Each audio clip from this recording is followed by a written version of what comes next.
Guys, in this video, we are going to learn how to build a hero section in your React applications. So in this video, we'll be building a simple project as you can see on the screen, and we will be implementing some animations from a library that is called Framer Motion. So here in this project, if I refresh this application, so as soon as somebody lands on my website, so that's the animation that is going to run with all the colors and the movement of the text. So we are going to be building this animation from scratch using Framer Motion. So stay tuned till the end of the video and subscribe to the channel if you haven't done so. So before we start building this application, let's have a look at the documentation of the library called Framer Motion. So I'll just search for Framer Motion into a new tab.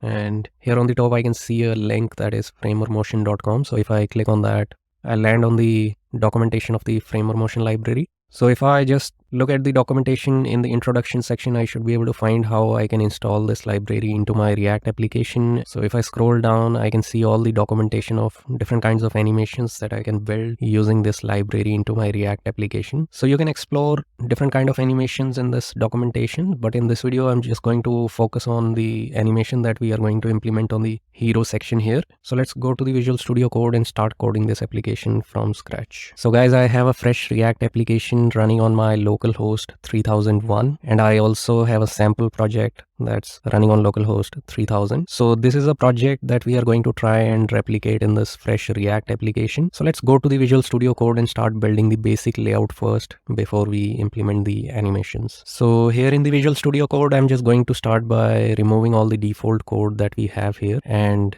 in this div component, I can just remove the class name as well. And I'm just going to put some styling on this div component first. And this is our container div component, and all the other components are going to be contained within this div component. So in the container, I'm just going to make my display as flex, and the flex direction is going to be column. So all the elements that are going to be placed within this div tag are going to be aligned vertically here, one after another. So that's what the flex direction column is going to do. And we can assign a background color to this div, and the background color of this is going to be black. So let's indent this code properly so we can see clearly on the screen all the CSS that we are writing here. So after the background color, I'm also going to give it a height of 100 VH, and let's see on the screen how it looks. Let's save this, and if I go back, I can see that it has a background color which is black and height is 100 VH, which is basically it's taking the entire screen space vertically. So let's create some more div tags inside this div component. But before we do that, I can just assign the color to white on this. So all the div tags that we are going to place in this are going to have a text in color white. I'm also going to assign a font size, and the font size, we can keep it as 80 pixels for now. And let's give it a font family as well. And we can say that the font family is going to be monospace. You can assign as you like, it doesn't matter. So here inside my container div, I'm just going to create two more div components. So I just created two more div components inside this. As of now, these div components are kind of empty. So here in the sample project, if you see that we do have some text here that says web design agency. So I'm just going to copy that, go back to my application and put this text in my first div tag that is inside my container. And the second div tag is also going to have some text, and that is going to be this one, we build web applications. So let's copy that, put it into a second div tag. Let's save this and see on the screen how our application is looking. So as of now, the text is aligned to the left and the top of the screen. So we'll try and put some more CSS on the container to bring this text in the center of the page, horizontally and vertically both. So let's go back to our application. So here in my container, I'm just going to align items to center, and I'm also going to justify my content to center. So if I save this now and go back to my application, now we can see that all the text is appearing in the center of the page. So this is already looking very similar to our original project here. So only difference between the original project and this is, if I refresh my original project, it's having some animations built into it. Whereas in my current project, I just have a simple application with no animations here. So in the next step, we are going to build some animations here using a Framer Motion library. And for this, we have to install Framer Motion into our project first. So let's go to the documentation. So here in the introduction section, I can click on that, and here I'll find a command to install Framer Motion into the project. So I'll copy that, go back to my Visual Studio Code. So here I can open a new terminal and install Framer Motion into my project. So now we have a basic project ready. All we have to do is build some animations on these two div components here. So to build these animations, I'm just going to make some imports here from Framer Motion. So I'm just going to import motion from framer motion, and we are going to be using this motion element to build all the animations on these two div components, which are having the main header text of our hero section here. So I'm just going to convert these two div components into motion components. I can change this div to motion.div. So if I change this to motion.div, I'll be able to build animations on this element using framer motion. I can also convert this as well to motion.div. So if I do that and save this, I can go back to my application here. As of now, we don't see any changes here because we haven't really applied any animations as of now. All we have done is we have converted this div component into motion.div. So this motion tag is coming from the framer motion library. So now I'm just going to build some animations on the first motion div component. So here in the motion div component, I can pass some props here, and the first is going to be the initial value. So this is basically going to have our normal CSS. By initial, I mean that when somebody goes to the application, what is going to be the initial CSS on this text here? So initially, I'm just going to say that this is going to have a X, that is a horizontal position at 0. And initially, I can also say that my background color is going to be yellow. So for the yellow, I'll need a hex code of the yellow color here. So I'll go back to the browser and search for yellow hex code. So I'll get the color code here.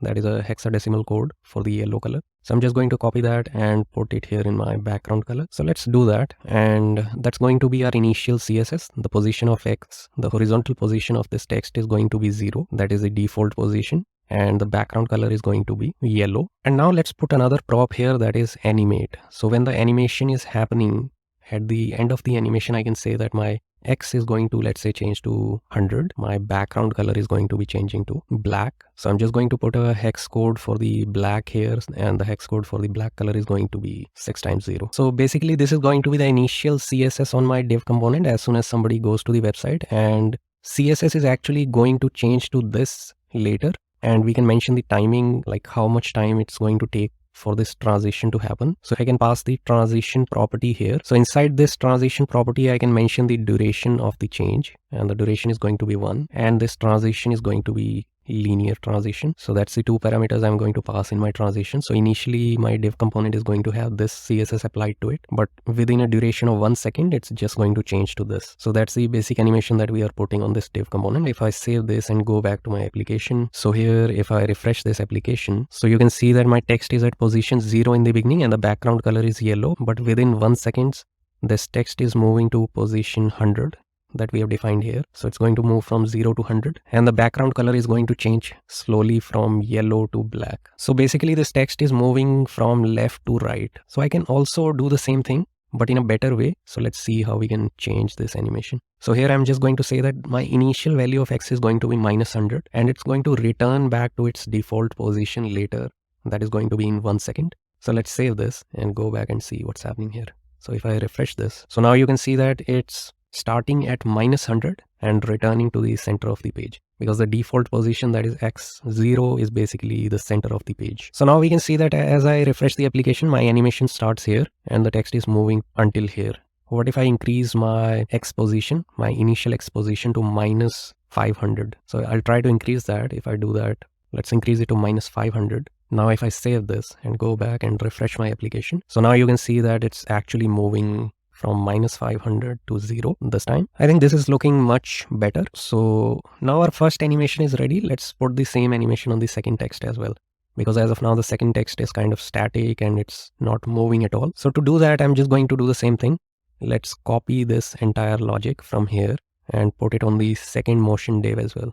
So let's save this and let's see what happens, and we are going to make some changes to it later. So if I do that and I refresh my application, you can see that both are actually moving from -500 to 0. But in the second text, I'm just going to make some change here, because for the second text, if I look at my original project, my second text is moving vertically, not horizontally. So here in our project, I'm just going to make it to move vertically, not horizontally. So to do that, I'm just going to make some change here in my second motion div. So here in the second motion div, I'm just going to change this X to Y, because I want the second text to move vertically, not horizontally. So all I've done is I've just changed this X to Y here. So this text will be moving horizontally and the second text is going to be moving vertically from -500 to 0. So let's save this and go back to our application. So now if I refresh this application, you can see that this text is moving from left to right and this is moving from top to bottom. So as of now, both are actually having a background color of yellow in the beginning and the color is slowly changing to black. But in the second text,